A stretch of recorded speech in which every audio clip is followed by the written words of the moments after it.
Muito bom dia, nós estamos a partir de agora iniciando o JaeCast nesta quarta-feira, 18 de outubro. O JaeCast nasce com o objetivo de agregar valor à vida de você, espectador, atendendo a sua expectativa, trazendo a informação de uma forma leve e descontraída. Hoje, no nosso primeiro episódio, temos como convidados dois doutores ilustres, a doutora Camila Sadoc e o doutor Hugo, eles que são advogados.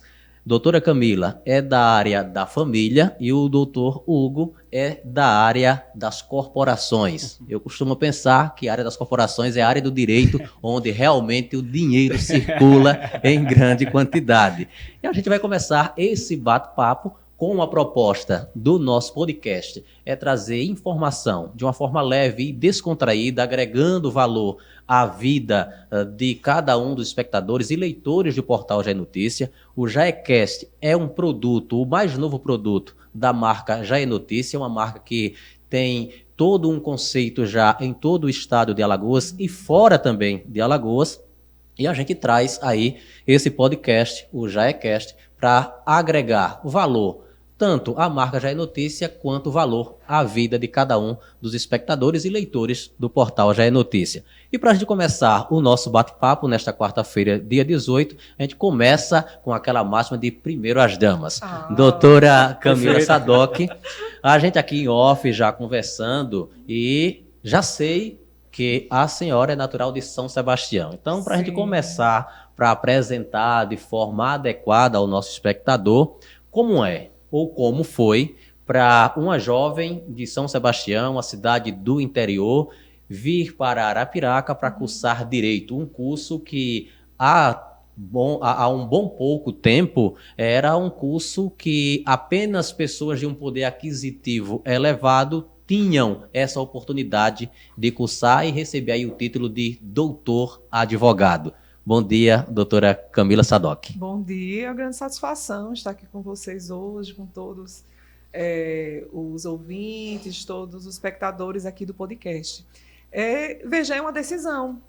Por que é uma decisão? Porque nunca é fácil. Então, a gente tem que tomar um partido daquilo que a gente quer na vida e buscar. Mas, como você bem salientou, nós estamos falando de dificuldades. Então, São Sebastião é uma cidade do interior, fica aqui pertinho, de Arapiraca, mas naquela época, né, quando nós começamos o curso de Direito, quando eu saí da escola, infelizmente nós não tínhamos aqui no interior um curso de Direito Público.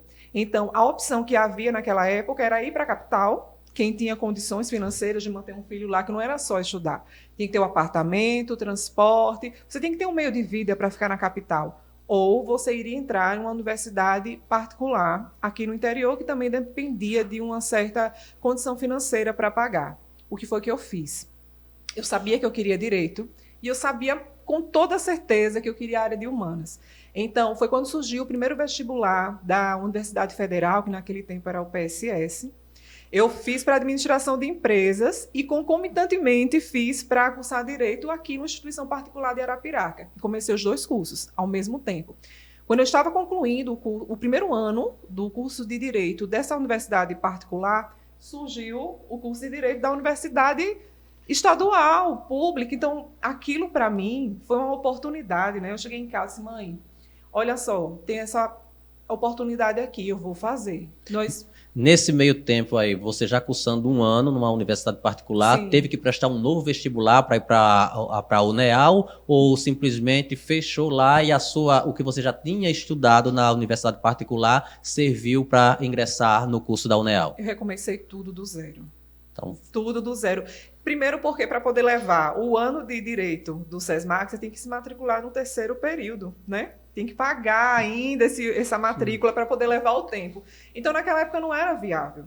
Como eu havia sido aprovada nesse primeiro vestibular da Universidade Estadual e também estava muito novinha, a decisão foi no sentido de que eu quero fazer bem feito. Eu vou recomeçar junto com a UNEAL e obtivemos êxito, né? Foi uma grande satisfação ser uma aluna, ser uma advogada formada pela Universidade Estadual. Mas você também é servidora pública federal. O que veio primeiro? Foi a advocacia ou foi o concurso público? E você, se foi o concurso, você já entrou na universidade e já podia, em tese, custear essa despesa aí da universidade que você teve durante um ano na universidade particular. Veja, a experiência na Universidade Estadual, ela permitiu o acesso já à remuneração a partir do 5º período.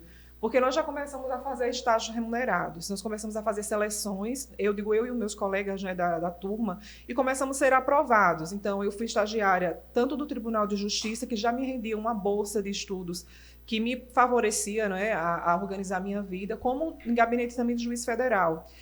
Logo em seguida, surgiu o concurso do INSS. Eu ainda estava ali no último ano do curso de Direito, e fui aprovada também nesse último ano no curso de Direito na OAB.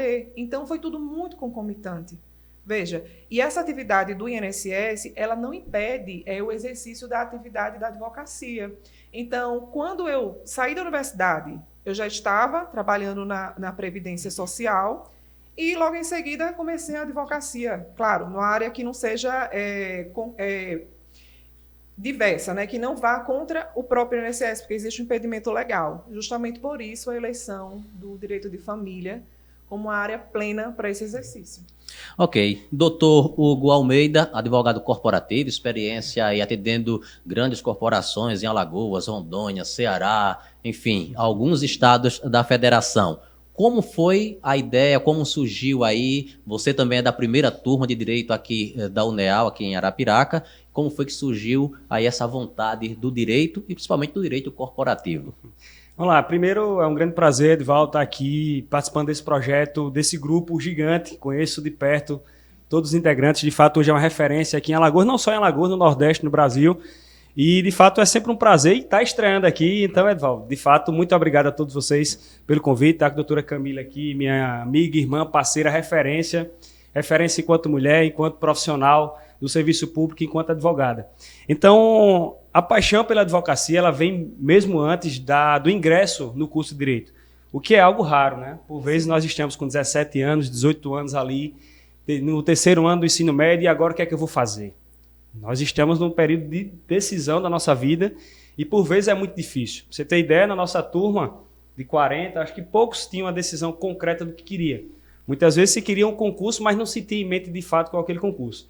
E isso me ajudou, porque desde os tempos de escola eu queria ser advogado. Mesmo enfrentando, Edvaldo, dificuldades gigantes, até mesmo dentro da própria família. Hugo, como é que você vai encarar um cenário de, hoje na época, quase 1 milhão de advogados, você não tem nenhum advogado na família, você não tem nenhum juiz, nenhum promotor, como é que você vai encarar isso? Então isso foi um desafio a mais, porque muitas vezes a gente enfrenta a dificuldade no quintal de casa ou dentro de amigos próximos, mas como eu tinha esse objetivo muito claro, então eu já tinha o objetivo de quê? Como Camila pontuou, de aproveitar aquela oportunidade. Por vezes, lembro como hoje, briga, governo, não queria um curso, até o governador à época disse, por que um curso de direito público em Arapiraca, no interior, se nós já temos lá, salvo engano, 4 faculdades particulares? Então foi nesse cenário que a gente tomou essa decisão. Foi um processo muito difícil, a concorrência de quase 40 para uma vaga, todo mundo queria participar, não se tinha no interior um curso público, muita gente não tinha capacidade financeira de fato de ir para Maceió. Então foi nesse cenário que a gente ingressou. Desde o primeiro dia eu sabia que eu queria ser advogado, então aproveitei as oportunidades, passei por todos esses estágios dentro da própria faculdade e hoje fiz grandes amigos lá, brinco, desde o Pedrão, que era o porteiro, ao reitor na época, o professor Dácio, e que hoje são clientes do escritório. Então, para sobreviver num cenário desse hoje de 1 milhão de advogados, não basta ser só técnico. Eu digo que a parte técnica é um pré-requisito básico hoje, você tem que ser bom. Mas existem outros cenários que a gente vai tratar aqui, que de fato vão lhe trazer frutos. É possível sim, o que eu digo a quem está nos assistindo aí, quem faz direito, quem quer advogar, eu sou um defensor da advocacia, ainda tem muito espaço sim, Edivaldo, para quem quer advogar. Vocês, aliás, quando começaram na UNEAL, além dessa dificuldade da própria gestão estadual, questionar o porquê de se ter uma universidade, um curso de direito no interior gratuito, devido a outros que já tinham em universidades particulares, enfrentaram também naquela época aquela estruturação toda da UNEAL, muitas greves. Foi um curso que demorou mais do que o normal para se concluir ou não? Eu brinco que a gente se formou em medicina, né? Porque foram 6 anos. Nós pegamos um ano de greve, né, Camila? Isso, exatamente. Um ano de greve completo, mais outras 2 greves Sim. pequenas. Então, nós realmente passamos mais tempo que o habitual no curso de Direito. Então só ficou ali, então essas greves serviu também de uma peneira para só segurar no curso quem realmente tinha que ser advogado, tem o dom da advocacia. E acredita-se então que essa primeira turma da UNEAL, sobretudo, ela formou de fato os melhores advogados que Arapiraca pôde construir na sua história, porque enfrentou uma dificuldade muito grande, né? Eu digo assim, eu sou suspeito de falar da primeira turma, né? Eu sou um defensor da universidade pública. Dei aula na UNEAL como professor convidado depois, já no momento de dificuldade que não se tinha professor. E eu sou um defensor do ensino público também. Então, saíram dali, pode ter certeza, pessoas sérias, que na dificuldade cresceram, sem biblioteca, sem apoio e muitas vezes sem professor. Nós tivemos disciplina muitas vezes que a gente não tinha. E a gente disse, professor, a gente precisa concluir, senão a gente estaria lá até hoje. Então, concordo com você que tiveram as melhores pessoas enquanto seres humanos. Essa dificuldade nos formou pessoas mais fortes para enfrentar um mercado de trabalho difícil. Hoje, quem foi para o concurso, a grande maioria já está concursado também. Tivemos agora a primeira juíza da turma, doutora Mariana, está lá em Goiás, então temos uma primeira juíza. E, de fato, é uma turma que marca história pelo fato de ser a primeira. Eu até brinco pelo fato, eu fui o primeiro a apresentar o TCC na UNEAL, ainda hoje eu brinco com o coordenador. E fomos os primeiros a passar na OAB. Então não é vaidade, é vencer dificuldades. Porque a gente, para realizar um sonho, a gente precisa passar por essas dificuldades. E a gente ficou cascudo. Então, depois que a gente passou na UNEAL, Camila, eu disse agora, depois que eu peguei a vermelhinha, eu disse agora vai. Então já são 10 anos aí, mais de 10 anos de 10 anos, né? 10 anos. De advocacia. Então, hoje, vocês, quando fazem uma retrospectiva, olham para vocês no passado, veem que tem aí uma história realmente de sucesso, são advogados bem-sucedidos, a Camila, servidora pública também bem-sucedida, mas Hugo Almeida, como foi a escolha para a área da advocacia corporativa? Por quê? Vamos lá, no direito, Edval, a gente sempre brinca que quando a gente pega a carteira vermelha, a gente é meio que um clínico geral. A gente precisa sobreviver dentro do mercado. Preciso também ser claro em relação a isso, que eu não comecei já trabalhando com grandes empresas ou com empresas onde como você disse, o meio corporativo é algo que nem a gente tratava há 10 anos atrás. Se tinha direito penal, direito civil, que está aí direito de família dentro do rol do direito civil, e alguns direitos mais tradicionais. Então, nesses 10 anos, a advocacia ela vem mudando. A gente não falava em direito digital. A gente não falava em direito médico. A gente não falava... Amanhã eu vou estar no SESMAC dando aula de empreendedorismo jurídico. Então, veja, é algo que a gente precisa se adaptar. E na advocacia não é diferente. O ser humano e o profissional precisam se adaptar às novas realidades. Lá atrás, iniciei com a Previdência, iniciei com o criminal, dava aula de criminal, dei muita aula, inclusive no curso de formação da PM. Dei uma aula lá, acho que foi na última turma, sobre prerrogativa de advogado. Deixar até um abraço pro meu amigo Major Samuel, que fez o convite na época junto com o Major Eduardo. E, enfim, por que escolher essa área? Primeiro que eu sempre gostei de pessoas. A advocacia me proporciona, e eu digo, sou um defensor da minha agenda. Então, quando o Maxwell me liga ontem, 10 da noite, tem um podcast amanhã, 10 horas. Então, isso me possibilita ser dono da minha agenda, você remarcar.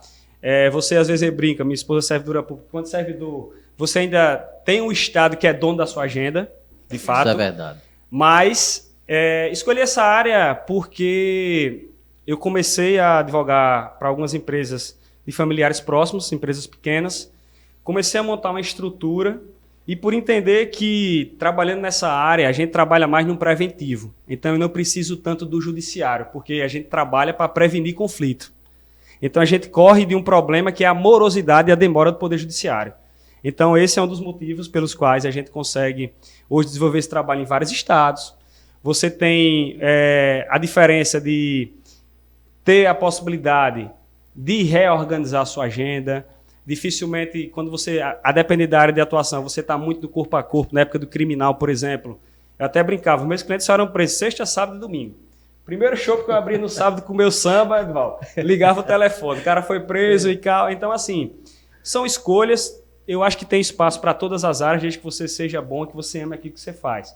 A área corporativa, ela vai lhe trazer uma possibilidade. Hoje a gente atua muito com clínicas médicas, nós temos muitos clientes nessa área, com empresas de diversos segmentos, como sites, como construtoras, como supermercados. Então, você precisa conhecer, e como eu gosto muito dessa questão empresarial, hoje você viu aí que eu falo muito de gestão, hoje eu estudo, eu brinco, eu não deixo de estudar o direito, mas eu estudo mais gestão de pessoas, eu entendo mais esse negócio que me faz me apaixonar ainda mais pela parte empresarial. Então a gente discute quando vai numa empresa o negócio do cliente, onde é que o jurídico pode entrar ali para trazer uma solução de fato mais efetiva. É por isso que a gente está lá nesse ramo, né? Quando me apresentaram a você e a sua área de atuação, eu lembrei muito, de imediato, eu lembrei da série aí, Suítes Homens de Terno, o grupo de advogados corporativos, e quando você fala em prevenir conflitos, então de fato era o que a série mostrava muito ali, aquela negociação para se evitar chegar ali a um julgamento. Então as empresas são preocupadas com isso também, dessa forma, para que não atrapalhe os negócios e nem tem, assim, podemos dizer, uma mancha na marca da empresa, indo para algum conflito judicial. Sim, porque o conflito judicial, ele é muito caro. Se você observar o custo de um processo judicial, ele é muito caro, você tem um desgaste emocional de todos os envolvidos ali, desde o preposto ao próprio sócio. Você tem que aprovisionar ali um fluxo de caixa para as demandas contenciosas que a gente chama, que é a briga de fato judicial. Aquilo você tem gasto com perícias. Hoje uma perícia, por exemplo, contábil do processo trabalhista, gira em torno de R$3.000. Para você questionar qualquer cálculo lá, mesmo você estando certo. Então você tem custas processuais. Hoje, para você recorrer no processo trabalhista, você vai pagar mais de R$10.000. Você, enquanto empresa ali, se você não for beneficiado de uma justiça gratuita. Então, veja, é mais barato prevenir. E então essa ideia, quando o empresário compra essa ideia, fica mais fácil, porque o trabalho vai ser preventivo. Então, a gente trabalha para que o conflito não aconteça. Não é que a gente vai conseguir pacificar 100%, mas você consegue minimizar. Então, no direito corporativo, também é melhor prevenir do que remediar. Sempre, Edvaldo.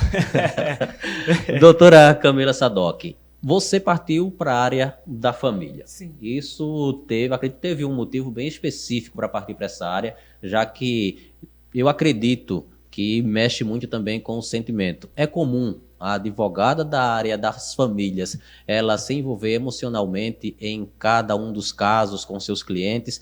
Quais são os casos que são mais comuns na agenda da senhora, que a senhora começa a defender? Conta pra gente. Veja, Edvaldo. A área do direito à família é uma área muito especial. É uma área que requer sensibilidade e muita firmeza. Por quê? Ela é extremamente relegada nos escritórios de advocacia, porque ela depende do perfil do profissional advogado. Porque da mesma forma que na área corporativa é imprescindível a conciliação, a negociação para se evitar grandes contendas com prejuízos na família. Veja, se um profissional, um grande empresário, ele está com uma demanda no direito de família, se ele está com uma grande dificuldade para desenvolver a lida com o seu irmão, com o seu pai, com a sua mãe, com os seus filhos, a vida dele inteira é impactada.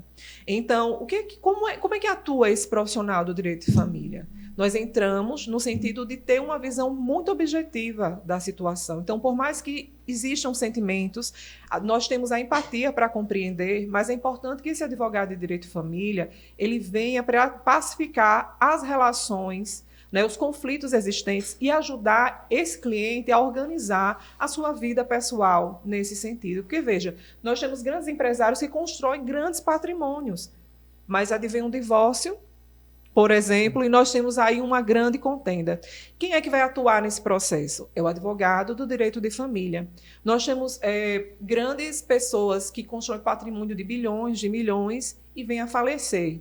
deixa alguns herdeiros. Quem é que vai atuar nesse processo? É o advogado de família e sucessões. Então, é preciso ter uma visão muito objetiva, né? E o que é que me trouxe para essa área? É justamente essa possibilidade, essa habilidade de conseguir fazer com que as pessoas consigam enxergar uma forma de fazerem as suas vidas andarem novamente, terem continuidade. Porque uma demanda do direito de família, ela trava a vida de qualquer pessoa, né? Decisões ficam impactadas até a solução daquela questão.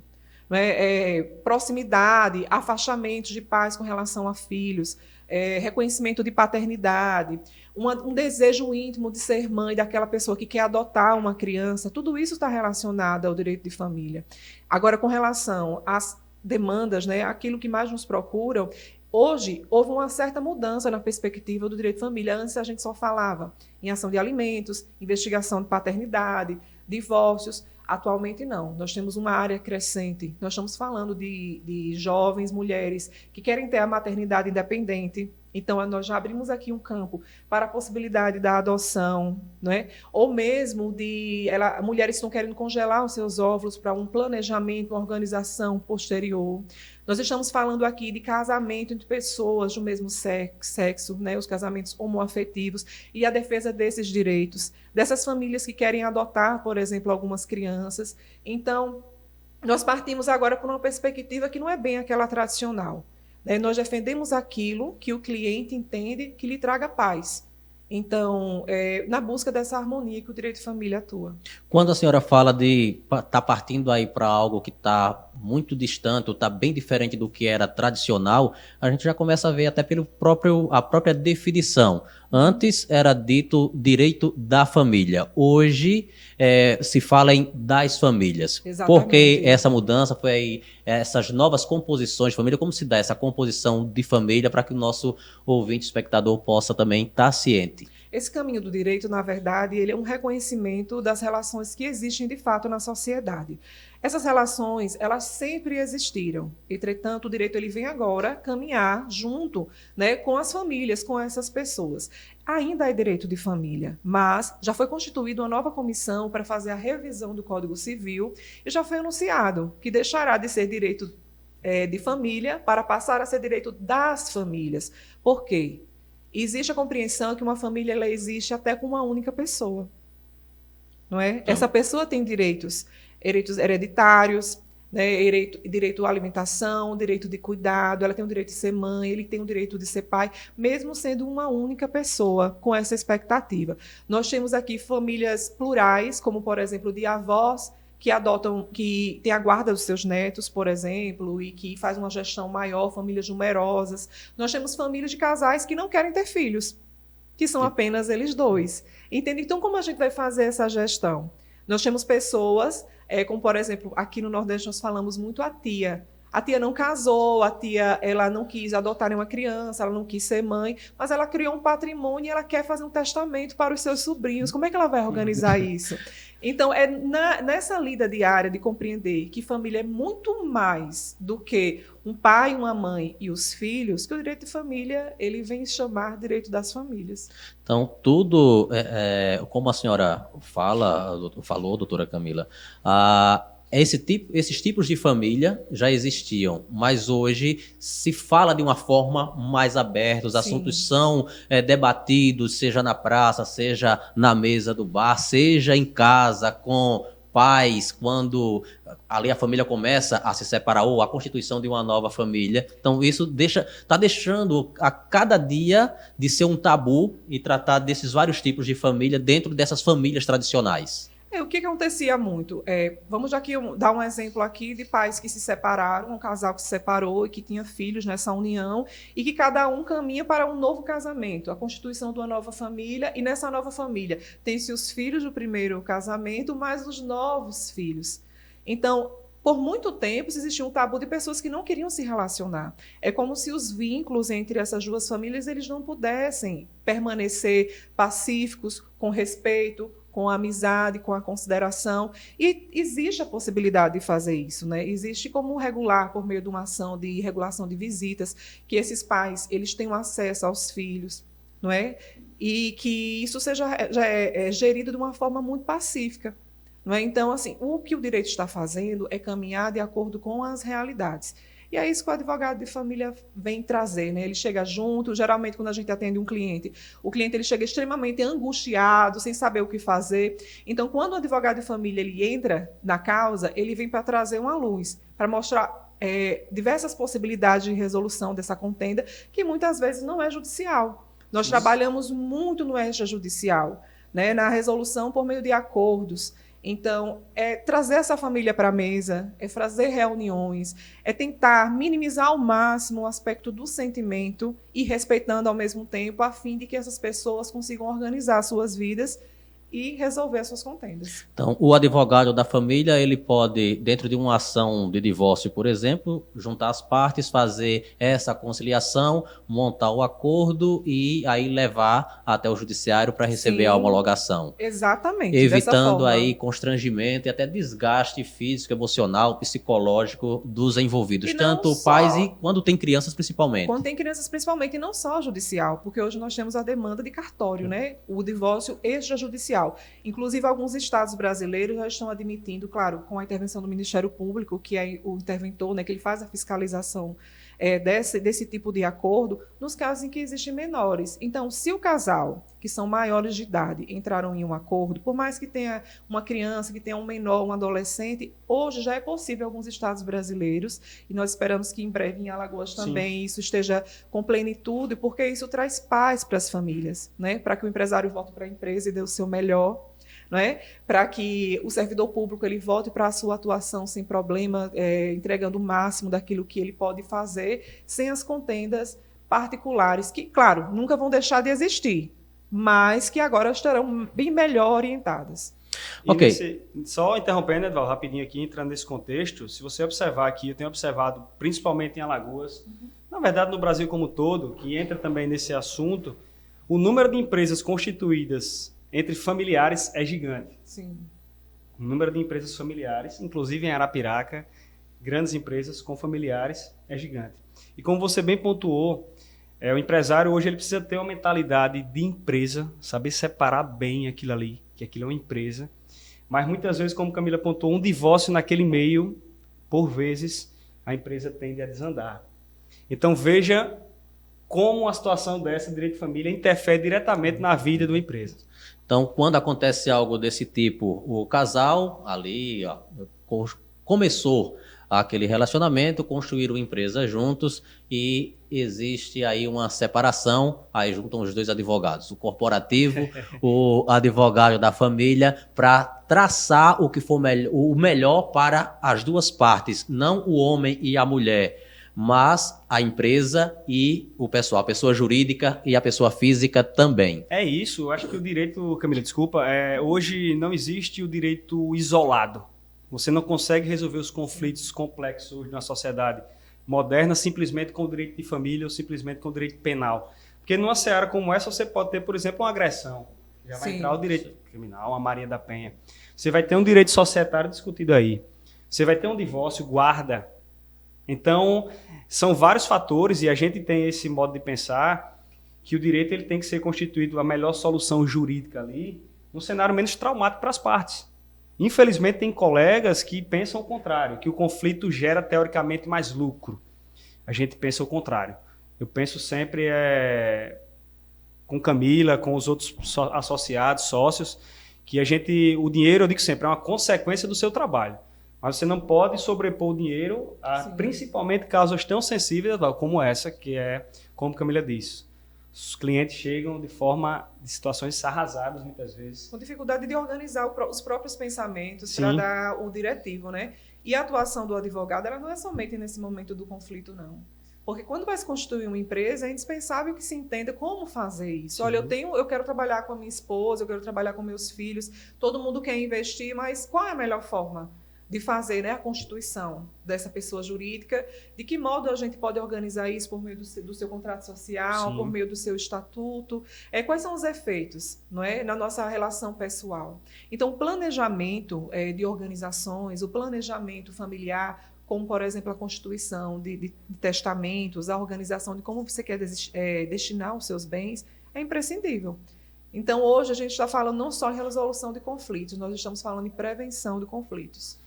Ok, para você que está acompanhando o JaeCast, primeiro episódio, recebendo hoje os advogados Camila Sadoc e Hugo Almeida. Camila Sadoc, especialista em Direito das Famílias, Hugo Almeida, especialista em Direito Corporativo. Acompanhando o JaeCast, mais um produto da marca Já é Notícia. Com a gente também, Poder das Milhas. Quer aprender mais? Vai pesquisando aí os contatos com o Poder das Milhas e você vai poder fazer uma renda extra através do seu lazer, através do gasto com cartão de crédito. Quer mais informações? Procura o Poder das Milhas. Continuando aqui com o Dr. Hugo Almeida e doutora Camila Sadoc, vamos saber agora de uma coisa. Em uma ação, o Dr. Hugo ele já falou que o direito corporativo evita ir para julgamentos porque se demora muito esse resultado. No direito da família, existe uma celeridade maior por parte da justiça quando essas demandas chegam até lá, ou por envolver até crianças menores de idade, ou não existe uma celeridade maior independente dos casos? Qual é o tempo médio de uma ação quando chega no judiciário até o juiz dar ali a canetada final, doutora? Olha só, o direito de família ela é uma seara que trata de pessoas e muitas vezes em vulnerabilidade. Então, às vezes tem crianças, tem menores ali envolvidos em situação de risco, que precisa realmente de um olhar especial. Então, a legislação brasileira ela tem algumas prioridades, né? O Estatuto da Criança e do Adolescente, o Estatuto do Idoso também, quando presente esse idoso, ou a pessoa deficiente, a pessoa especial, existe todo um diretivo para que essas ações elas já sejam, no próprio sistema do judiciário, eles já demarcam lá como prioritárias. Mas, naturalmente, as demandas de direito de família, elas possuem uma maior celeridade por conta da sua própria natureza. Atualmente, nós temos já varas especializadas, aqui em Arapiraca, nós temos a 17ª Vara, por exemplo, que já tem juízes de carreira especializados que já estão ali há muito tempo na lida com relação ao direito de família. Então, veja, quanto mais especializado, quanto mais o olhar para uma demanda específica, existe sim uma maior celeridade. Agora, com relação ao tempo médio, isso vai depender de vários fatores. Se nós formos comparar as demandas de direito de família com demandas, por exemplo, do cível residual, que são revisões contratuais, outras situações mais complexas, realmente tem uma maior celeridade, certo? Até porque existem procedimentos especiais para o direito de família. Agora, quando nós falamos de direito das sucessões, por exemplo, estamos falando de inventário, da partilha de bens, existe uma tendência de uma maior morosidade natural. Mas por quê? Porque quando a gente está fazendo uma partilha, uma divisão de heranças, não são somente os herdeiros os interessados. Entra também o Estado juiz nesse processo, porque o magistrado ele tem que notificar a União, o Estado, o município, porque tem que se saber se existem débitos, né, que foram deixados pelo falecido, a fim de que o Estado também tenha a satisfação dos débitos que ficaram, porque ele entra como credor. Então, obrigatoriamente nesse processo é necessária essa notificação. Então, ele tem naturalmente uma maior morosidade, o que não significa que seja o único caminho, porque havendo um acordo entre esses herdeiros, eles também têm a opção de fazer outros procedimentos mais simplificados, como o arrolamento, ou levar essa herança, né, essa partilha, para o extrajudicial, que é feito no cartório. Então, vai depender muito do ponto de decisão, que tem uma base na análise de todo o contexto dessa herança e de como essas pessoas estão se posicionando, né, diante desse direito. Pela sua experiência no direito das famílias, doutora, quando tem um caso de partilha de herança, qual o motivo que leva essa família, os herdeiros, a decidir levar a discussão para o campo judicial, ali direto, com a ação na justiça, ou esse acordo extrajudicial? Isso aí, a senhora acredita, ou nos casos concretos que a senhora já acompanhou, o que definiu isso foi a criação dos próprios herdeiros, ali pelo ente falecido, pelo pai e a mãe, ou independente de criação, cada um começa a ter a sua formação e ter a sua ideia de como, não, isso aqui é meu por direito e eu tenho que ir até o fim porque alguém está sendo mais beneficiado do que eu. Como é que se dá isso? São casos e casos, mas nós estamos falando de pessoas. Então, independente se é filho, se é esposa, se é pai, qual é a posição dessa pessoa dentro do grupo familiar, são pessoas. Então, existe naturalmente uma certa complexidade. Primeiro ponto, a diminuição desse ruído, desse atrito, ele realmente é reduzido quando existe um profissional que está orientando esse grupo, né? Essa família. Agora, na ausência desse profissional, ou realmente havendo um conflito, o que geralmente acontece? Durante a vida, geralmente, alguns bens são destinados, na prática, aos cuidados de determinados herdeiros. Então, quando há o óbito, né, esse herdeiro ele entende que, por estar cuidando desse bem, ele é proprietário, já ele é passou a ser o mais dono. merecedor. Então, outro ponto, o pai ficou velho, deixou alguns filhos e, infelizmente, ainda na nossa sociedade e em muitas outras sociedades, alguns filhos começam a participar dos cuidados com o dever, enquanto outros se afastam totalmente. Motivos diversos, não é? Então, às vezes, acontece de haver uma confusão de entendimento de alguns herdeiros, de achar que porque fez mais, tem mais direito. A legislação, ela não faz essa diferença. Então, assim, quando há o óbito, todos os herdeiros têm os mesmos direitos. Inclusive, não há qualquer separação entre filhos havidos dentro da união, como filhos que foram originários de relações extraconjugais, entende? O direito é o mesmo. Então, quando isso acontece, do grande conflito, geralmente está envolvido nessa situação de que eu fiz mais ou que eu fiz menos, ou porque eu participei da construção de determinado bem e fulano não participou. Então, o direito... justiça, né? Isso, É mais justo e é injusto isso aqui. Precisa do juiz, precisa de uma terceira pessoa que olhe aquela situação com a maior distância e que não tem interesse algum no resultado para analisar, porque, sobretudo, tem o aspecto do sentimento. Não é? Então, tem esse apego, eu vivi nessa casa por muito tempo, eu quero ficar com essa casa, eu não quero o lote que está lá, que eu nunca frequentei, que está distante dessa região onde eu tenho meus amigos, eu quero essa casa. Só que não existe, né, essa preferência. E tudo depende da intervenção de um profissional. A senhora falou em 2 pontos aí que gerou aqui uma curiosidade até pessoal. Num caso concreto, aí que acabei passando por isso faz um bom pouco tempo, minha avó materna faleceu. E aí, alguns netos que não tinha aquele contato bem básico com a avó, mas chegaram a depois entrar em contato. Ela também não deixou nada que fosse preciso fazer um inventário. Ela só tinha o dia e a noite, como meus pais diziam.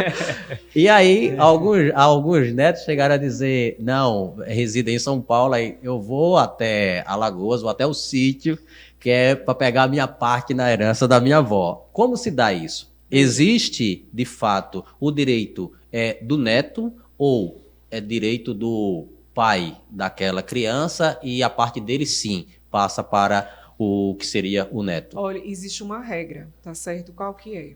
O neto, ele só entra nessa sucessão se o pai já tiver vindo a óbito, certo? Ou então se ele abdicar da sua participação, ele tenha sido afastado, né, de algum modo, por alguns motivos específicos. Mas nessa em regra, partilha... não, nessa partilha, esse neto ele não tem qualquer participação, qualquer direito.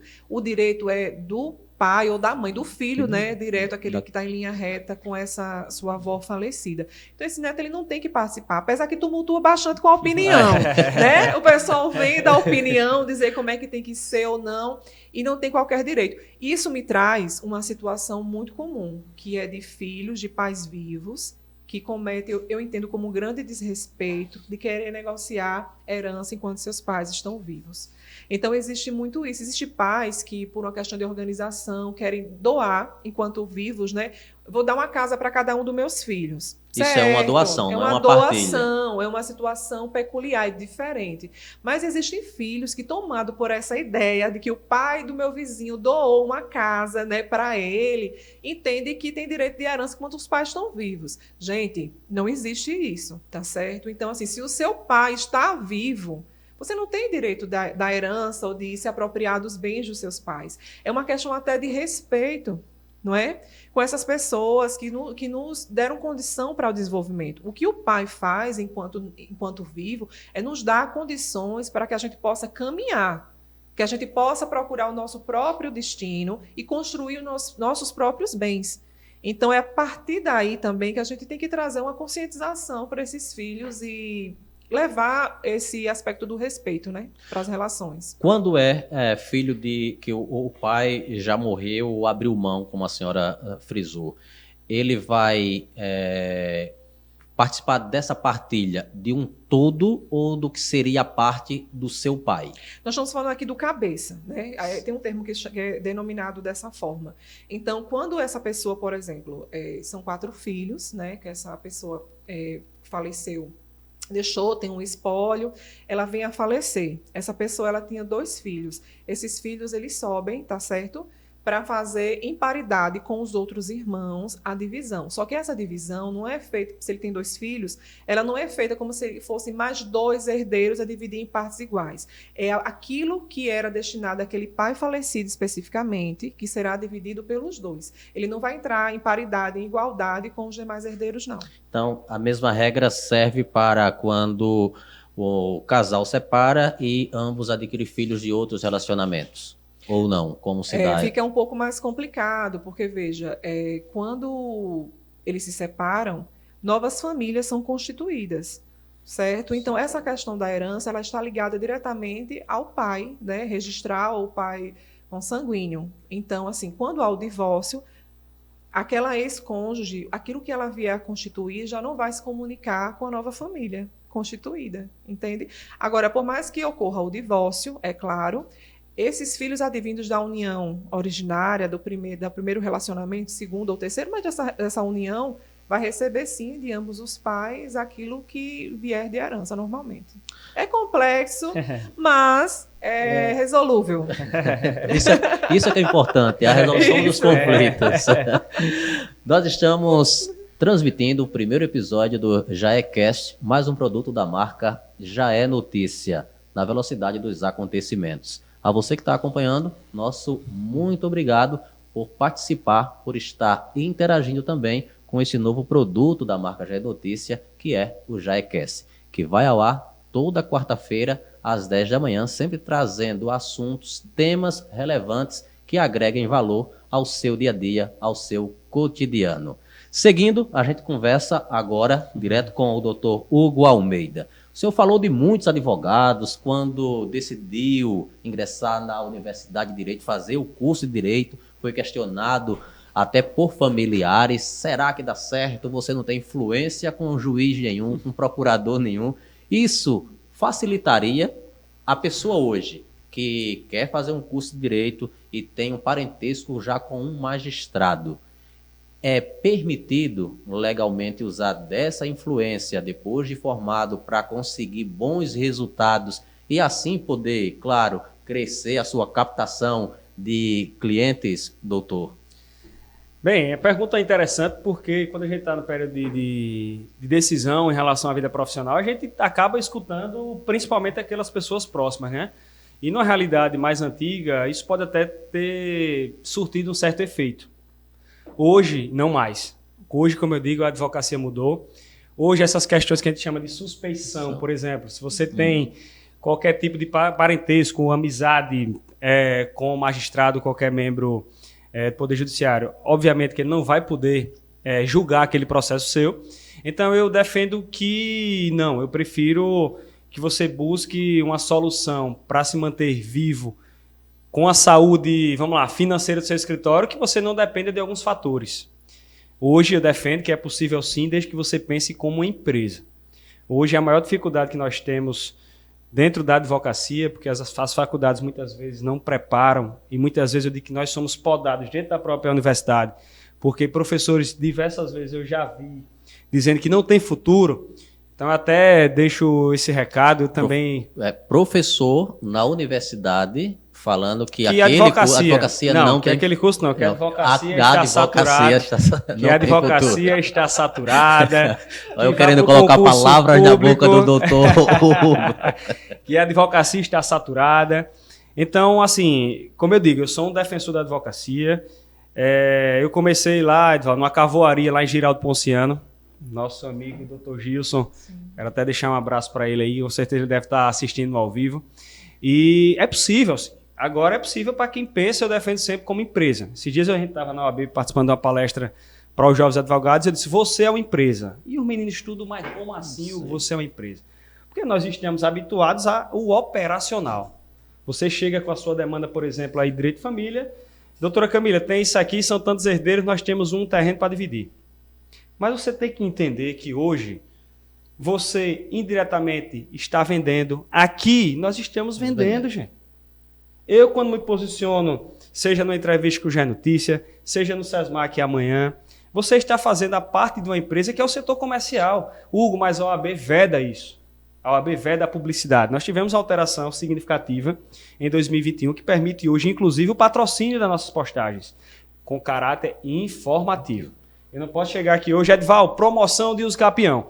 Amanhã, 3 por 5. Não, isso obviamente que a mercantilização da advocacia, é óbvio que a OAB ela tem que ter um controle, e justamente para preservar o jovem advogado. Então hoje existe a discussão, eu gosto dessas discussões, existe até uma discussão em relação à limitação de valores de aporte para as postagens. Hugo, por que isso? Se você pegar um jovem advogado que está saindo da universidade, que mal tem o dinheiro de comprar o terno, que mal tem o dinheiro de alugar seu escritório. Hoje, inclusive, a OAB disponibiliza salas para os jovens advogados de forma gratuita. Como é que eu vou concorrer com um escritório que pode investir 20 mil, 30 mil por mês? A minha postagem não vai chegar nem para o Edivaldo daqui do lado. Era uma luta desleal, né? Era uma luta desleal. Então, a OAB vem para fazer essa intervenção, até para garantir, de fato, uma igualdade do jovem advogado diante das grandes bancas de escritório. Então, assim, só para finalizar a sua pergunta, eu defendo que hoje você é sua empresa. Você, advogado, está me escutando aí. É possível, sim. Nós começamos, de fato, do zero, mas sempre com a estratégia de que hoje mesmo... Hugo, mas só tem eu no escritório. Tu está me dizendo que empresa tem 3 segmentos. Comercial, administrativo, financeiro e operacional.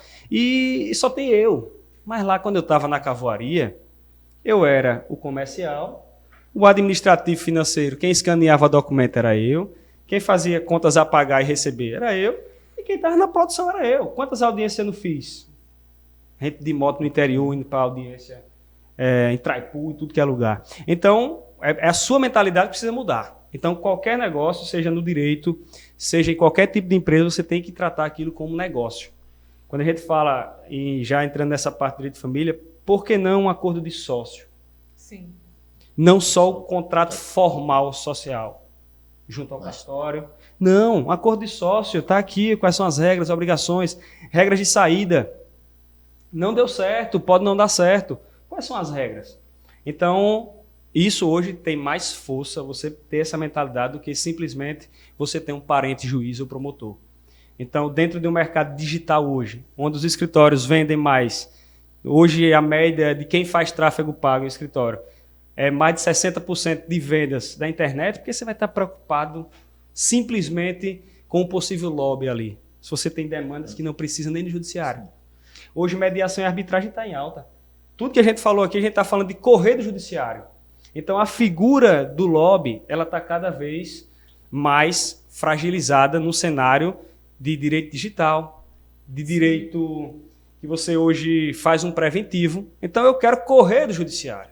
E hoje, quando o senhor fala isso sobre o lobby, ele, até pela questão da informação chegar de uma forma mais ampla a cada um, pode haver uma cobrança maior, como a gente vê, cobranças das grandes mídias, de que, juiz tal concedeu a lei uma causa, mas ele deveria ter alegado uma suspeição, porque tem esse grau... Uma fiscalização maior. Até da própria sociedade quanto a pela isso, né? transparência, né, que as mídias sociais estão permitindo. E se eu me permite... Claro. Ao falar da advocacia, a gente tem que trazer, principalmente para o jovem advogado, que a advocacia é posicionamento. Quando eu falo posicionamento, eu estou falando de estilo de vida, eu estou falando de uma pessoa que ela se entende, se compreende como um auxiliar, tá certo, do direito, na resolução das coisas cotidianas.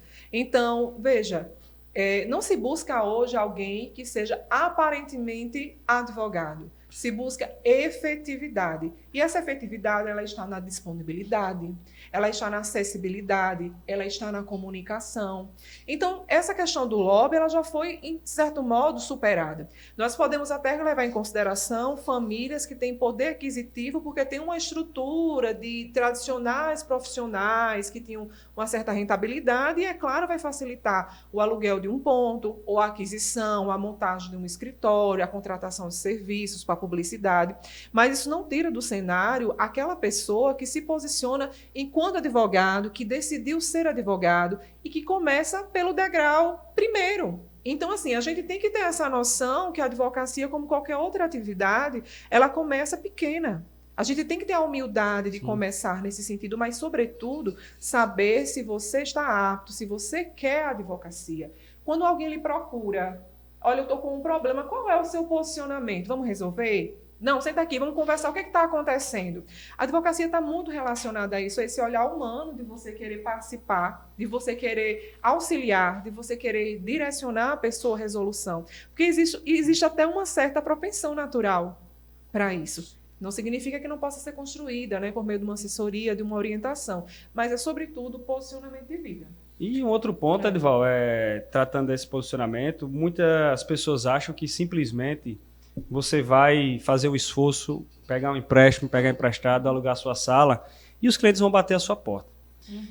Eu tenho acompanhado a mudança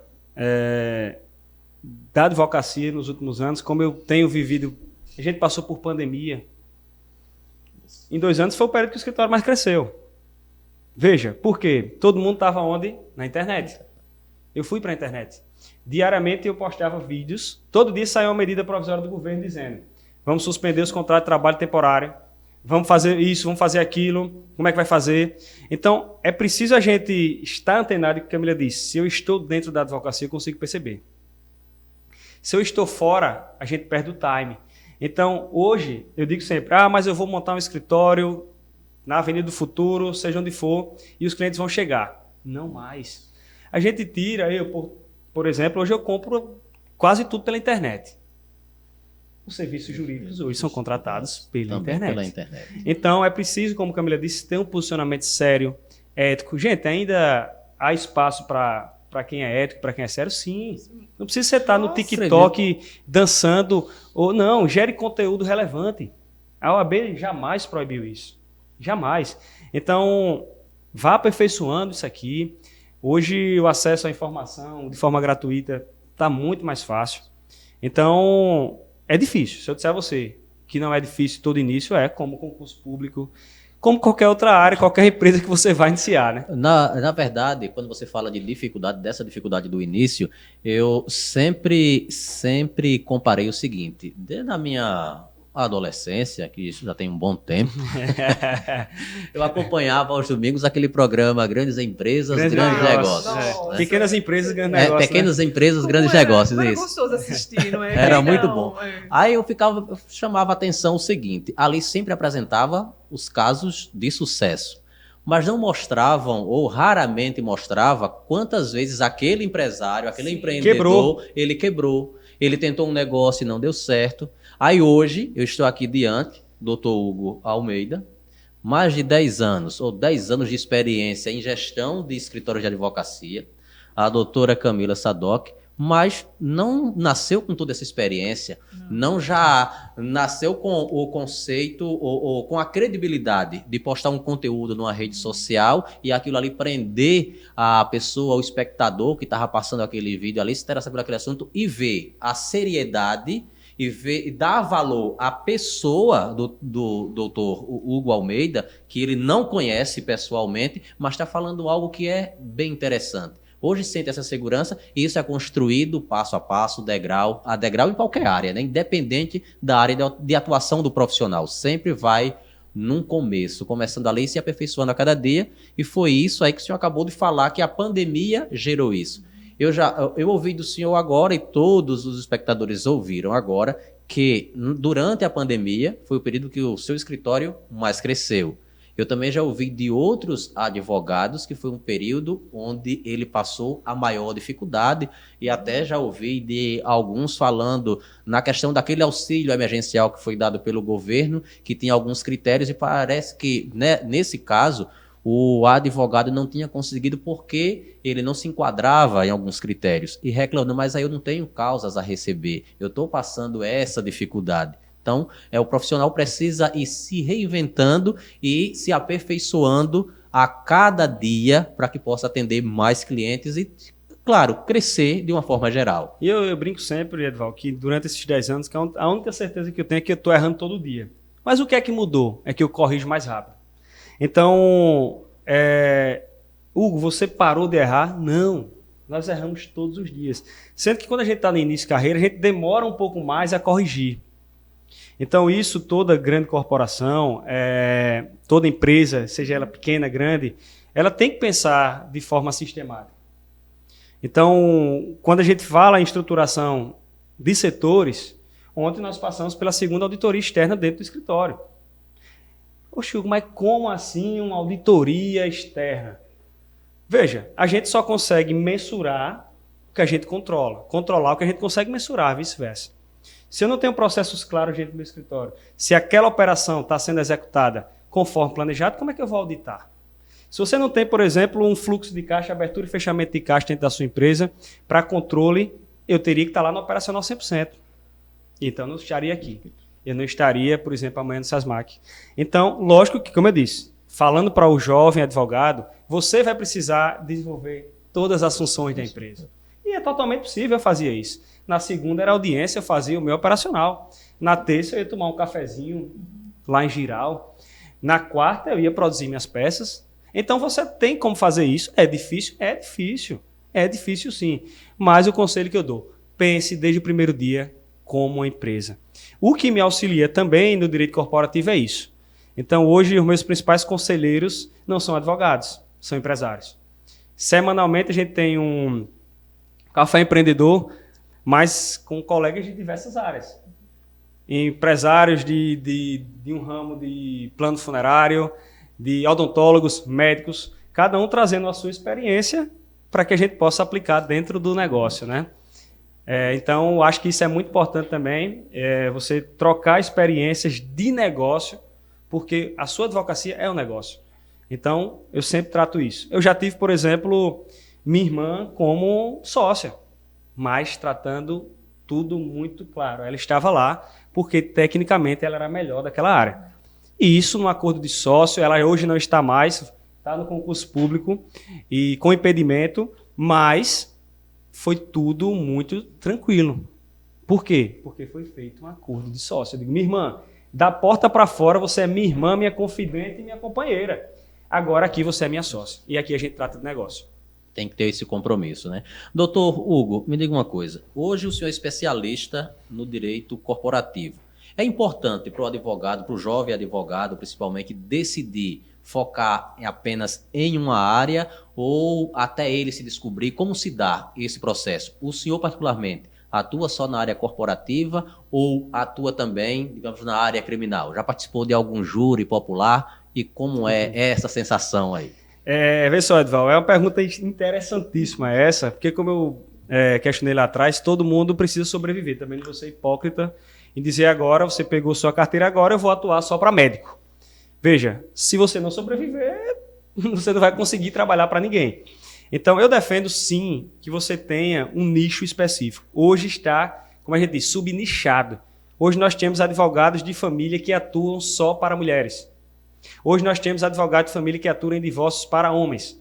Hoje nós temos especialidades, por exemplo, que atuam só na investigação defensiva no criminal. Temos advogados que atuam só na área do júri. Então, é importante sim que o advogado consiga criar um nicho próprio e ele ser referência naquela área. Quando lembrarem direito de família, lembrar da doutora Camila. Quando lembrarem de direito corporativo e empresarial, lembrar do Hugo. Então, hoje no escritório nós atuamos, como se diz, full service, nós conseguimos atender um leque grande de áreas porque nós temos diretorias. Então, nós temos outros advogados dentro do escritório, um que vai atuar com direito civil de outras áreas, de contratos, de obrigações. Nós temos a área que vai trabalhar com a Previdência Social, que já é um outro advogado especialista nessa área. Nós temos o direito empresarial. Nós temos o direito que vai tratar só de concurso público. Então, lógico que, Hugo, você faz tudo? Não. Hoje nós temos diretores capacitados para atuar em cada uma dessas áreas. As áreas que nós não atuamos, nós fazemos parceria. Lógico que a nossa marca vai ali. Você indicar é muito difícil. Porque se eu te indico, Edval, eu não faço essa área, mas você pode fazer com ciclano, fulano. É o teu nome que está em jogo. Então, o conselho que eu dou também, tenha muito cuidado com a indicação, porque ali você está carimbando que aquele profissional é sério. Isso é em tudo que você vai fazer, né? Em tudo que você vai fazer. Então, hoje, como você vê aí, hoje eu praticamente estou mais na parte de gestão, gerindo e deixando o time. Hoje, qual é o meu objetivo, eu brinco? É tornar as 10 pessoas que trabalham conosco no escritório, todo dia que cheguem lá sorrindo e entregando mais do que se é pedido. Então, eu gosto muito dessa parte de pessoas, de recursos humanos, dessa parte de RH e dessa parte de gestão. Então, hoje o meu objetivo o grupo está crescendo. Hoje nós temos unidade em São Sebastião, com especialidade exclusiva em Direito de Família, liderado pela doutora Camila. Hoje nós temos em diversas áreas e a gente sempre preza pela entrega do melhor resultado possível. Então, hoje, para a gente ter, por exemplo, a advocacia corporativa, Edval, ela é mais complexa porque a demanda é diária. Então, o empresário liga, Hugo, pelo amor de Deus, chegou um atestado de um psicólogo. E aí, é para abater ou não essa falta? Hugo, chegou uma declaração. Então, a gente precisa ter um corpo técnico ali para prestar uma assessoria diária, mas veja, não é processo aquilo ali, é uma consultoria, para que você consiga fazer com que ele tenha segurança para tomar aquela decisão naquele momento. Então, hoje nós trabalhamos nesse formato, é um formato que, lógico, você vai crescendo, você tem que supervisionar, nós criamos agora recente o Desafio Bem-Estar, que instituímos um programa para incentivar a atividade física dentro do escritório. Inclusive, finalizamos agora. Quem conseguiu concluir ganhou um dia de folga, 2 dias de folga durante um mês, ganhou jantar em um restaurante daqui da cidade, ganhou tênis. Lançamos agora o desafio do livro. Então, semanalmente, a gente discute um capítulo de um livro aleatório para incentivar a leitura. Então, é preciso pensar, quando o Flávio Augusto diz fora da caixa, que não é só a parte do direito, gente. O que é que leva, hoje está todo mundo lá no escritório, motivado, entregando a nossa missão. O escritório tem uma missão muito clara. Quem entra e a gente fica feliz, não é vaidoso. A última seleção que a gente abriu, deu 101 candidatos para a seleção de estágio. Nós levamos muito a sério. Meu pai, às vezes minha tia, Hugo, mas tem cicrano, tem fulano. Rapaz, diz pai, eu nem participo da seleção, porque a gente precisa entender que a empresa é maior do que eu. Então, é preciso se levar a isso. E às vezes é uma quebra. Rapaz, o Hugo é ruim, não dá nem a oportunidade a um primo. Mas não é isso. Se o primo tiver capacidade e se de fato for para a característica para aquela vaga, ele concorra. Ele vai lá, ele concorre como vai todo conquistar. mundo e conquista. E vai poder chegar para você no futuro, inclusive dizer, não, eu conquistei, estou aqui por mérito. Sim. Não estou aqui porque eu sou primo, eu sou parente, eu sou amigo. Aderente. Eu tomei uma dose de uísque com o Hugo ontem à noite e eu consegui uma vaga no escritório dele. Não vai poder chegar e dizer isso. Então, eu também defendo isso em todas as áreas. Você fala no seu escritório, mas isso é importante. Por mais que você... Aí a gente volta na questão que você falou. Quando você indica alguma coisa. Então, quando a gente faz até uma indicação para um empresário, olha, eu vou estar fazendo seleção, vou enviar o currículo de fulano para você, porque você previamente já fez a sua análise, talvez não com o conhecimento de fato na atuação na empresa, mas não, você talvez tenha o perfil, você vá lá e você conquiste a sua vaga por mérito, não porque você é amigo de A ou B, não é verdade?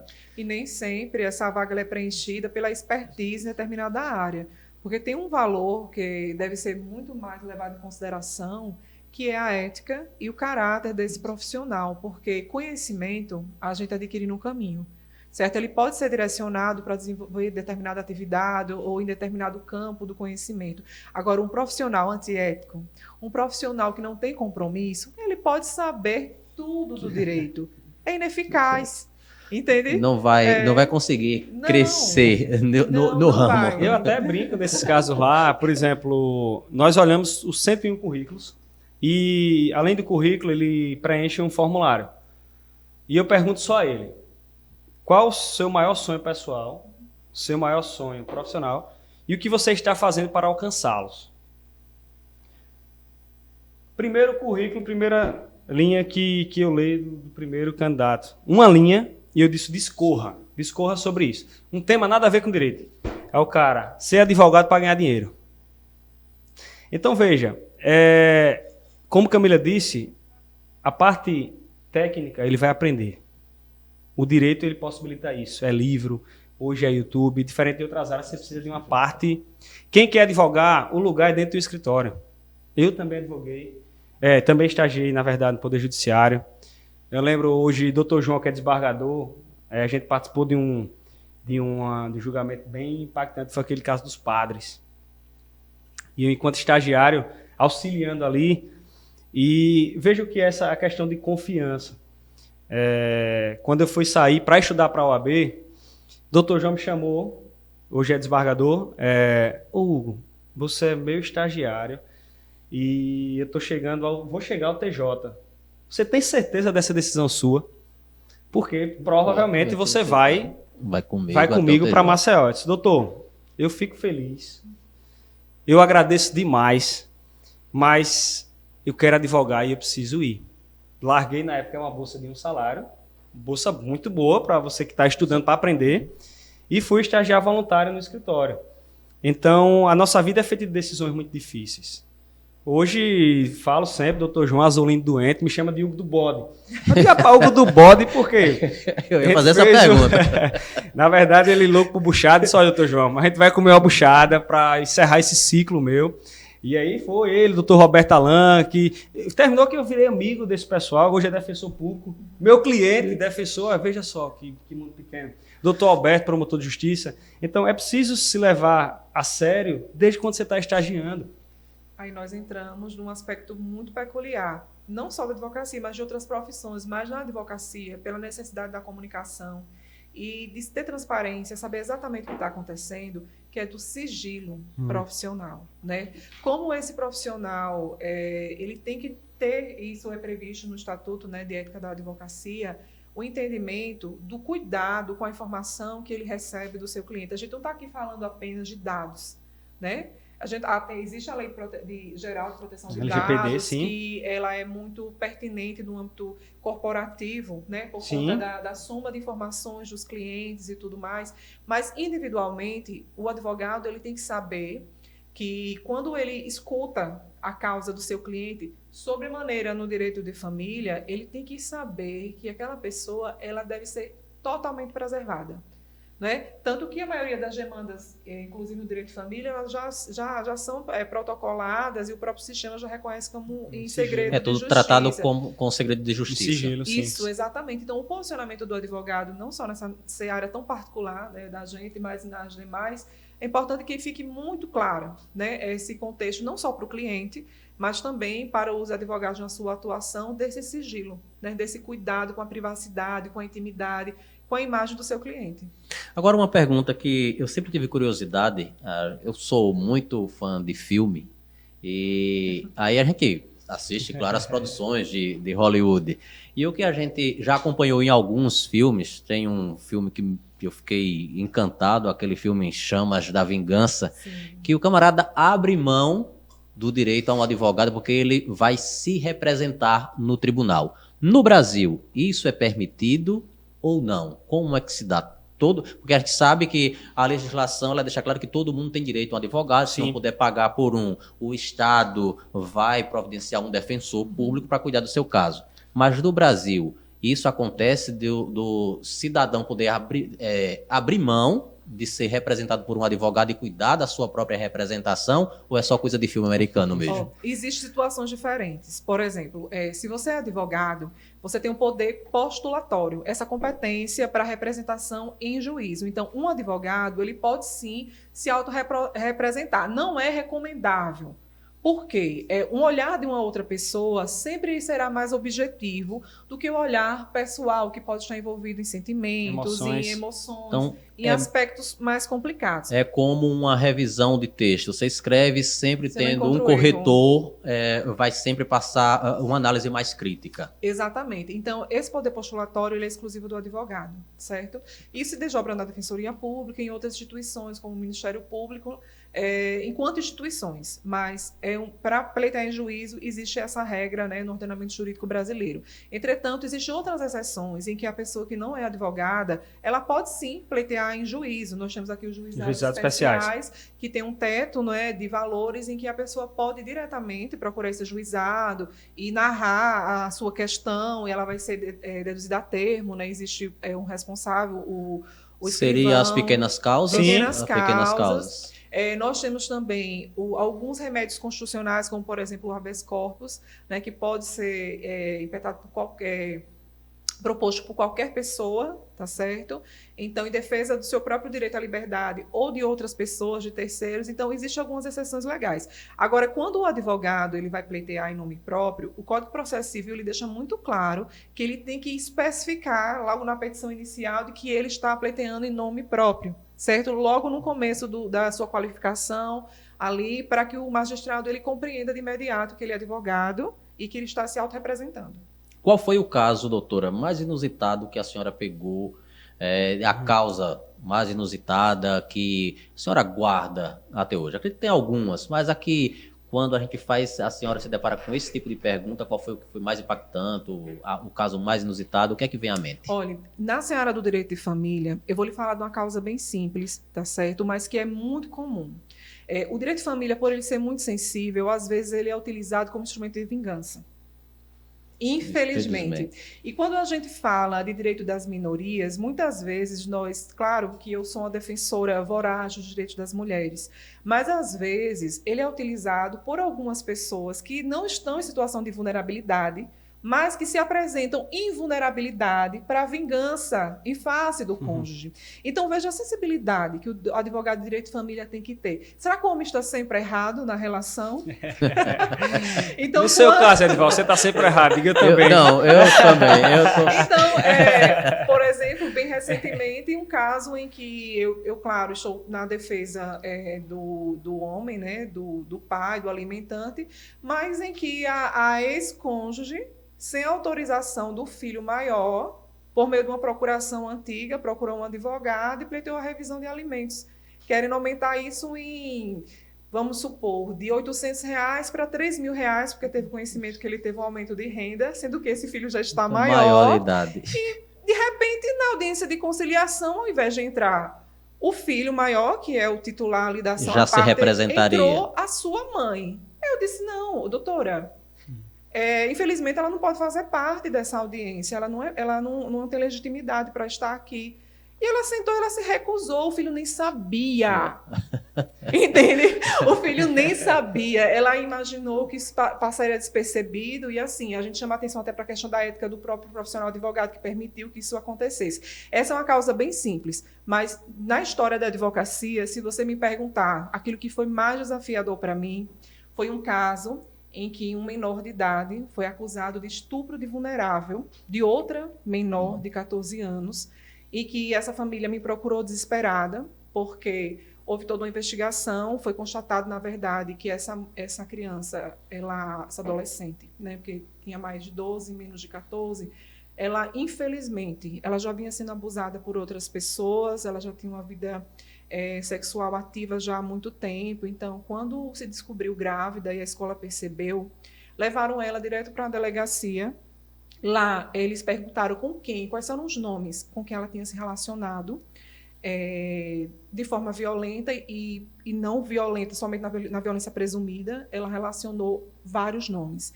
E dentre esses nomes, ela colocou o nome do rapaz, do garotinho da escola, que ela gostava, mas que não tinha se relacionado junto com outros de maior. Então, infelizmente, quando a gente vai para a delegacia, a gente pede, inclusive, uma sensibilidade dos profissionais da área policial investigativa, que tem que ter um olhar mais cuidadoso. Então, naquela oportunidade, a pressão foi enorme, para que esse adolescente, que foi o meu cliente, assumisse algo que ele não fez. Então, foi desafiador naquela oportunidade de, quando a gente conseguiu concluir essa demanda, eu adoeci, né? Isso Eu mexe adoeci, realmente. porque, Desenvolve, né? assim, a pressão foi imensa. Eu estava, inclusive, no início de carreira. Nós conseguimos, sim, deixar esse adolescente totalmente isento de responsabilidade, mas foi uma luta imensa. E Né? só o fato dele ter sido acusado, isso também mexe psicologicamente, né? Imagine, hoje ele está fazendo direito, hoje eu tenho o maior orgulho dele. Ele disse que essa situação pela qual ele passou e a defesa que nós realizamos na época foi o que despertou ele para o direito, né? Para buscar a advocacia, para mostrar, para demonstrar, porque a gente tem que ter muita sensibilidade. Nós somos na delegacia para demonstrar essa inocência dele, que ele não tinha participação inúmeras vezes. E no caso Inúmeras desse, vezes. no caso desse adolescente dizendo que não teve essa participação dele, dessa consumação do ato,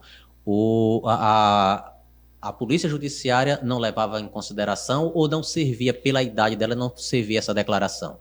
Veja, ela disse que sim, que tinha se relacionado com ele. Ele disse que não tinha se relacionado com ela. Aí, Entende? Então, é uma situação extremamente complicada. Eu acreditei e confiei pelas evidências, descrições das datas, dos dias, dos contextos, dos históricos, que o meu cliente estava falando a verdade.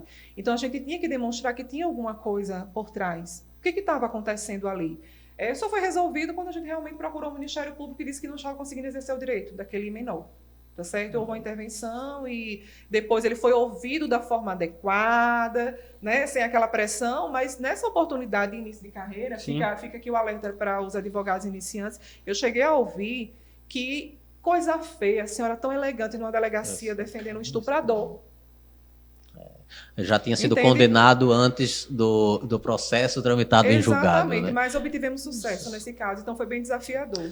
Que bom. Você está acompanhando o Jaecast, mais um produto da marca Já é Notícia, na velocidade dos acontecimentos. Mais uma vez, o nosso muito obrigado a você que está acompanhando o nosso primeiro episódio, hoje com a doutora Camila Sadoc e doutor Hugo Oliveira, especialistas na área do direito das famílias e direito corporativo. E com a gente está a marca O Poder das Milhas, para você poder fazer também uma renda extra através do seu cartão de crédito. Busca mais informações com a equipe do Poder das Milhas. Continuando, a gente chega aqui no nosso momento final do nosso primeiro episódio do Jaecast.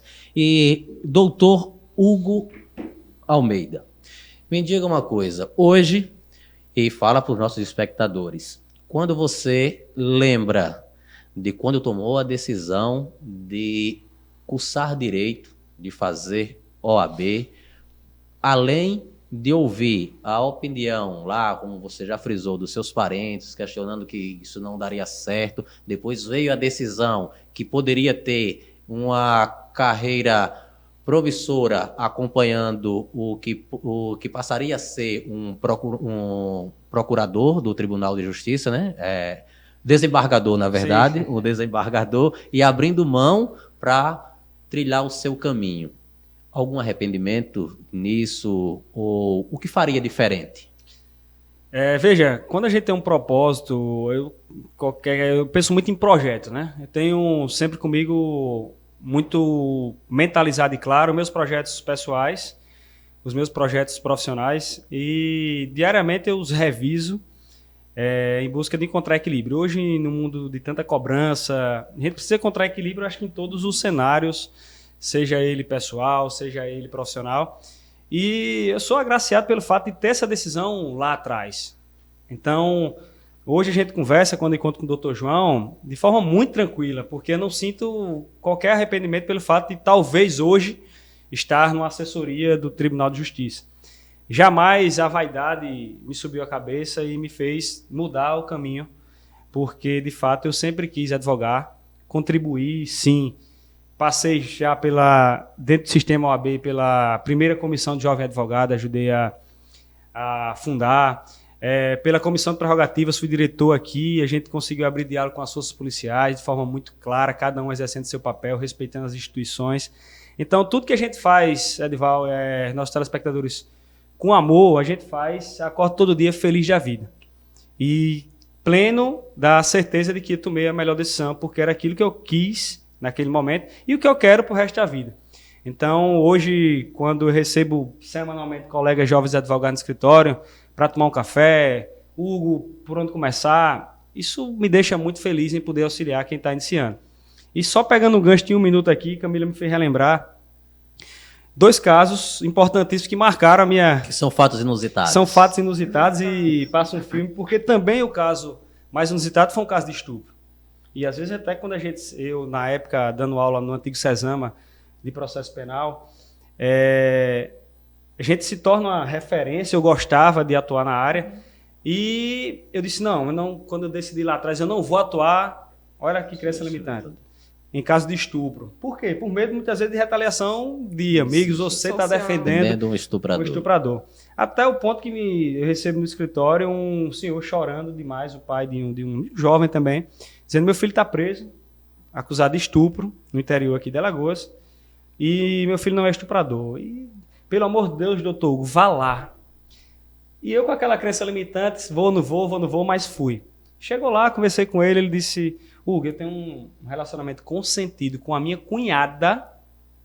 Veja, ele estava sendo acusado de estuprar a cunhada há 7 meses. E... Consentido seria pela... Eu tinha um caso com ela, ela aceitava. Ele tinha um caso, ela tinha acho que 16 anos, ele tinha 18 na época. E eu disse, mas como assim com a sua cunhada? Sim, todas as noites. Parece história de filme. Eu vou guardar a minha burrinha, que ele é carroceiro. São sempre assim, história de filme. E eu moro aqui com a minha esposa e os pais dela moram tipo a 1 légua, como ele diz. E eu vou guardar a burrinha, é aquelas portas de interior que abre metade de uma banda. Eu bato na janelinha, ela abre, sequer tem porta, a casa, é aquele cobertor, uma cortina. E a gente tem um caso há 8 meses. Meu Deus do céu. Aí, resumindo, prisão, mídia em cima, estupro, isso ganha repercussão em mídia principal, e a influência da mídia. Dá para a gente marcar um outro podcast sobre decisões judiciais, sobre interferência nos processos. São muitos. E aí você vê mídia pressão sobre as autoridades policiais, sobre o poder judiciário, vem discussão de impunidade, estuprador. E algo me chamou a atenção. Peraí, ela está sendo estuprada onde o quarto da mãe está a 1 metro, não tem porta, não tem arrombamento. Peraí. Investigar. Vamos investigar. O que aconteceu? A mãe, quando descobriu, deu uma pisa na menina, na vítima. Então, veja, ali a gente já começa a observar que tem alguma coisa errada. Então, eu acreditei, é muito importante que o doutor diga, olha, você pode mentir para o padre, você pode mentir para o pastor, depois você se resolve com Deus lá em cima. Agora, mentir para o advogado é sentença de insucesso. Então, ele disse, doutor, e a tese dela era de quê? De que ela era virgem. Então, peraí, está muito claro. Vamos fazer o exame. Se ela for virgem, negão, isso aí, tu vai... Eu só vou lhe conduzir para o presídio e sucesso dessa nova jornada. Se não for, a gente vai lutar por você. Só pedi, aí fui despachar com a magistrada. Ela foi muito... Ela disse, Hugo, não vou soltá-lo. Mas eu disse, eu vou fazer um pedido. Não leve esse cidadão ao presídio agora. Ela disse, Hugo, você apresenta hoje a resposta à acusação. Eu digo, apresento hoje. E a gente fica aguardando só o exame. E assim foi. Nesse processo eu digo, olha, vou acreditar nele. Chega na audiência, 15 dias depois, a vítima claramente tranquila, até brinco, piscando o olho para o advogado, e achei algo estranho aquilo ali, e disse, doutora, tem testemunho? Eu disse, não. Doutora, ele alega que tem um caso com ela, e ela disse que é virgem. Vamos abrir o exame. Ela, você tem certeza disso? Eu disse, tenho certeza.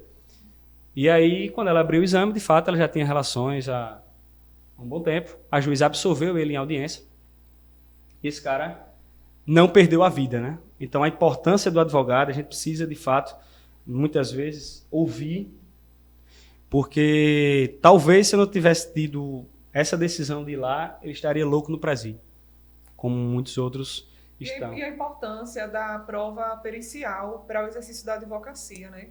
Porque, veja, tanto nesse caso, Sim. que o senhor apresentou, quanto no caso que eu também dei o exemplo, foi indispensável a prova pericial, né, para identificar se aquilo realmente havia acontecido ou não. Então, às vezes, olha, nesse exercício nós temos narrativas diferentes. Falar, qualquer um fala, né? Então, nesse posicionamento do advogado, o advogado é o primeiro juiz do processo. Sim. Quando a gente pega uma causa, a gente tem que se posicionar como julgador. Então, vamos olhar todos os aspectos, vamos acompanhar para ver o que esse cliente está falando é realmente verídico ou não, qual é o intento que esse cliente também tem por trás, porque isso leva a ética na advocacia, a busca pela verdade. Por mais que sejam sensíveis essas causas, né, são polêmicas, são sensíveis, se não houver um olhar para o lado pericial, para a construção das provas, para aquilo que é concreto, o direito se perde. Então, voltamos àquele velho jargão. A advocacia não é uma profissão para covardes. Sim. Tem que ter muito, eu diria até sangue frio, você também tem um sentimento muito... A gente não está defendendo a impunidade, tá entendendo? Jamais a gente vai defender isso. Eu acho, doutor, você citou uma questão agora que eu acho muito interessante. Eu já ouvi, e é inevitável, no ciclo de amizade, nas conversas, nas rodas de amigo, a gente conversar sobre muitos casos, e aí tem sempre aquela figura, o advogado, ele sempre foi, em alguns casos, graças a Deus eu consegui resolver minha causa ali devido a um advogado. Aí o cara vai falar bem do advogado. Mas o outro, em casos, principalmente nesses casos que envolve aí a questão moral da pessoa, um caso de estupro desse, como vocês citaram, as outras pessoas que estão lá, o senhor pensou da forma correta, o que os meus amigos vão dizer? Está defendendo um estuprador. Sim. E ao longo dos anos, a gente vai crescendo profissionalmente, seja ele qual for o ramo. Eu atuo também no serviço público e há 10 anos, e a gente, quando vai atender determinados casos, no início era um sentimento. Você tinha toda aquela imaturidade profissional. Imaturidade profissional, esse é o termo. E ao longo dos anos, você vai entendendo na prática o porquê que a justiça fala que todo mundo é inocente até que se prove o contrário. Porque quantos e quantos casos o camarada não foi acusado por determinado crime e no decorrer do processo se descobriu que ele estava sendo imputado a ele um crime que ele não tinha cometido. Né? E quando fala nessa atuação da mídia, nessa pressão da mídia para haver uma condenação, a reparação ao dano causado ali àquela pessoa, à imagem daquela pessoa, o quanto de preconceito ela não sofreu durante aquele processo e vem sofrendo por ter tido seu nome divulgado na mídia. Até, digo até que recentemente, a determinação de não poder a divulgação de nome de suspeitos de cometer algum crime. Embora eu tenha, na minha opinião pessoal, uma controvérsia sobre isso, porque eu acho que nessa questão da divulgação existe dois pesos e duas medidas ali, porque para um lado não se pode divulgar, e quando a gente vê agentes de segurança pública que são envolvidos em algum tipo de ocorrência que gerou ali um resultado que gera um questionamento na mídia e da sociedade, o nome do agente público ele é divulgado de imediato. Então, aí é uma outra discussão, um outro podcast para tratar sobre isso, mas é importante se dar essa máxima de que ninguém é culpado até que se prove o contrário, até o tramitado em julgado, né? O processo ser tramitado em julgado. E é importante que tanto os advogados quanto a sociedade como um todo tenha essa consciência de que o indivíduo foi acusado de um estupro que todo ser humano vai sempre ver isso como um crime bárbaro. Sim. Eu costumo dizer... É um crime muito bárbaro. E hoje, eu costumo dizer das minhas conversas informais, eu não entendo, eu não consigo entender como é que hoje, digamos que a facilidade que se tem para você ter um relacionamento, você ter que obrigar alguém. Isso é inquestionável a barbaridade que é uma coisa dessa. Mas, e se não aconteceu o que foi dito? Sim. Né? Qual o prejuízo que vai se ter em condenar aquela pessoa de forma injusta? Mas aí, doutores, a gente está nos últimos 5 minutos da nossa transmissão, nosso primeiro episódio do JaéCast, um produto da marca Já é Notícia, que você já conhece e você acompanha diariamente, seja no site jaenoticia.com.br, no Instagram e também no YouTube. Produto JaéCast da marca Já é Notícia, trazendo a informação de uma forma leve e descontraída. Hoje recebendo os doutores Camila Sadoc e Hugo Almeida, que são advogados, doutora Camila na área do direito das famílias, doutor Hugo, a área do direito corporativo, e a gente tentou trazer para você, espectador, um pouco da atuação nessas duas áreas distintas do direito, uma conversa descontraída, trazendo também um pouco da vida pessoal desses grandes profissionais do direito. E para a gente encerrar, quero saber de vocês, doutora Camila Sadoc. A senhora nasceu em São Sebastião, ainda reside em São Sebastião. Como é hoje a doutora Camila Sadoc chegar nos almoços de domingo com a família reunida? Qual é o principal tema das conversas? Qual é a principal pergunta que os parentes... Como é hoje chegar com toda essa experiência no direito da família, com a sua família em particular? Qual é o sentimento e até na convivência diária com o esposo, com filhos? Por ser especialista no direito da família, isso ajuda ou prejudica nesse relacionamento familiar? Veja, a sua pergunta é muito boa, porque ela me leva para um sentimento de me sentir capacitada para atuar na área. Por quê? Primeiro ponto. Eu fiz meu próprio divórcio. Atuou em causa própria, né, Camila? Eu fui a advogada do meu divórcio. Mas o ex estava sempre errado. Nem sempre. Eu busquei o consensual, apesar de um conflito imenso, e não só nesse ponto.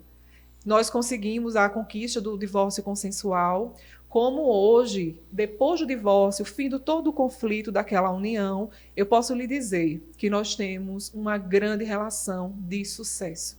Porque nós temos um filho, e desse filho não só temos uma regulamentação de visitas, de uma responsabilidade alimentícia desse pai, que cumpre, meu ex-marido, cumpre tudo do jeito que tem que ser. Ele é presente, ele é amoroso, ele realmente honra esses compromissos, ele participa atualmente daquilo que é importante para o nosso filho. Então, veja, isso trouxe para mim a perspectiva de que, sim, é possível fazer as coisas de modo que esse advogado consiga conduzir essa relação para o sucesso. Não é? Existiam, sim, contendas financeiras, contendas no sentido da partilha, encontramos a melhor solução naquela oportunidade. Hoje ele já está em outro relacionamento, não é? E isso em nada impede a nossa relação, a convivência com os filhos, com o filho. Eu tenho uma excelente relação com a minha ex-sogra, tá certo? Então, assim, eu vou à casa da minha ex-sogra, já levei o doutor Hugo. Eu sou testemunha disso aí. Então, assim, se a gente vai passar pelo bairro dela, eu tenho que passar lá para cumprimentá-la. E como é que a gente consegue fazer isso? A gente consegue fazer isso quando a gente coloca os pingos nos is. Olha, essa é a sua responsabilidade, essa é a minha responsabilidade, vamos juntos. Ah, mas eu não entendi, estou tentando me evadir. Então, a gente vai lá e busca, não, olha só. Se você não cumprir essa obrigação, ou eu deixar de cumprir essa obrigação, tem consequências. É ter certo? maturidade para encarar tudo isso. Outro ponto, eu também sou filha de pais separados. E não só filha de pais que se divorciaram quando eu era criança, como também era a única filha naquela época, quando meu pai faleceu, e quando eu tinha 21 anos, apareceu um irmão. A mulher ficou grávida, a mãe do meu irmão, com 5 meses quando meu pai faleceu. Entende? Aí nós passamos pela investigação de paternidade. Hoje o John é um homem, ele foi reconhecido, não é? Teve todos os direitos dele garantidos. Então, existe toda uma complexidade. E eu tenho um pai do coração, que é o meu padrasto. Minha mãe casou, depois teve uma união. Então, assim, como é ser filha dentro de um casamento? A minha mãe tem 2 filhas, eu e a minha irmã, e tem um padrasto. Como é que se dá essa relação? Então, se você me pergunta pela complexidade das relações de família, hoje eu posso lhe dizer com propriedade que eu consegui vivenciar boa parte desses conflitos e resolver também boa parte desse tipo de relação. E isso também me capacita, né? É nesse sentido que a gente... Outra coisa, não posso esquecer. Eu tenho uma irmã, e a minha irmã, ela é lésbica, certo? E recentemente a minha irmã se casou com a sua companheira. Nós estamos falando aqui de um outro tipo de relação, né? Que é relação, casamento formal entre pessoas do mesmo sexo. Nós acompanhamos, nós realizamos toda a assessoria, tiramos todas as dúvidas necessárias para essa união. Elas têm todos os direitos, como qualquer outro casal, tá certo? Volta e meia nós tiramos dúvidas. Ela ficou extremamente angustiada com a possibilidade desse projeto de lei que está em tramitação. Isso vai afetar meu casamento? Não vai afetar? Ligou algumas vezes, eu fui tranquilizar, falar da inconstitucionalidade, explicar toda a situação para ela, né? Então, assim, é uma família plural, diversa, e é uma família que está muito atendente com a realidade do brasileiro. Então, a sua experiência de vida lhe torna uma profissional ainda melhor, porque você traz para o seu campo de atuação a sua experiência. Sim. Doutor Hugo Almeida, e o senhor? Como é em casa com a família? É sempre aquele camarada, o advogado corporativo, diz, isso aqui tem que andar certinho aqui para que a gente não tenha esse prejuízo nessa instituição, nessa corporação aqui. Edval, primeiro, antes de finalizar aqui, eu queria agradecer a oportunidade de estar aqui. De fato, as horas passam muito rápido. São temas que o Grupo Já é Notícia leva para a sociedade de relevância, temas que precisam ser enfrentados.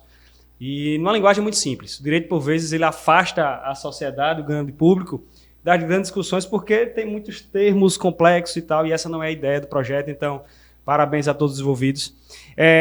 Nesse meio termo aí, falando de família, eu tive uma perca grande que quase inviabilizou estar aqui hoje como advogado, que foi a morte da minha mãe aos 42 anos de idade. Minha mãe descobriu um câncer logo no início da faculdade, Camila acompanhou, todo mundo acompanhou. Minha mãe era a principal incentivadora.